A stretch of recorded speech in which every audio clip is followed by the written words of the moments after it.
Assalamu alaikum. My name is Muqsit Aziz and I welcome you to Gohar Publishers.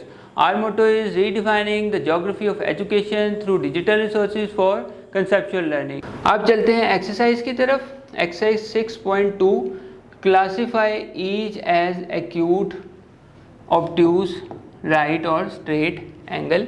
ये आपके पास कुछ चीज़ें दी गई हैं. ये एंगल्स आपसे पूछे गए हैं. ये वाला एंगल, ये वाला एंगल और इसमें लाइंस के दरमियान जो एंगल है वो आपसे पूछा गया है. तो आपने यहाँ पर ये बताना है कि कौन सा एक्यूट है, कौन सा ऑब्ट्यूज और कौन सा राइट और स्ट्रेट एंगल है. एक्यूट 90 से छोटा, ऑब्ट्यूज 90 से बड़ा लेकिन 180 से छोटा, राइट इज़ 90 और स्ट्रेट एंगल इज़ 180 डिग्रीज. तो ये आपने इसमें देख के बताना है. इसी तरह क्वेश्चन नंबर 2 में आपको उन्होंने स्ट्रेट लाइंस कुछ एंगल्स दिए गए हैं. इनको आपने प्रोटेक्टर से मेजर करना है. ये इनका मीटिंग पॉइंट है सबका.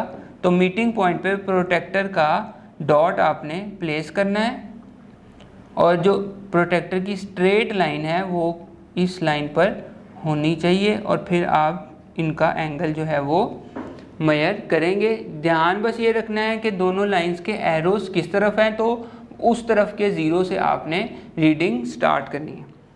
Then question number 3, draw the following angles using protector.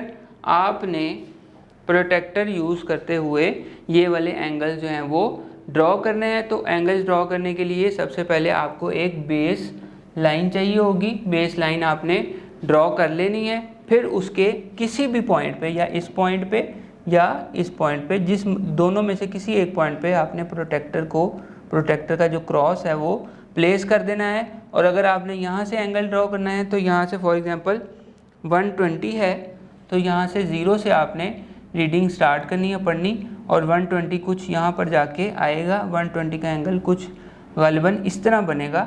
यहाँ पर 120 जहाँ भी लिखा हो वहाँ पे आपने डॉट लगाना है. प्रोटेक्टर हटा के आपने लाइन ड्रॉ करनी है. तो ये आपके पास 120 डिग्रीज़ का एंगल बन जाएगा. इसी तरह आपने बाकी क्वेश्चंस भी अटेम्प्ट करने हैं. ये तमाम क्वेश्चंस आपने अटेम्प्ट करने हैं और फिर इनके आंसर गाइड या की से वेरीफाई कर लेने हैं कि आपने सही अटेम्प्ट किए हैं या नहीं किए. उम्मीद है ये टॉपिक आपको समझ आ गया होगा. अब मुलाकात होगी नेक्स्ट वीडियो में नेक्स्ट टॉपिक के साथ. तब तक अपना ख्याल रखिएगा. अल्लाह हाफ़िज़.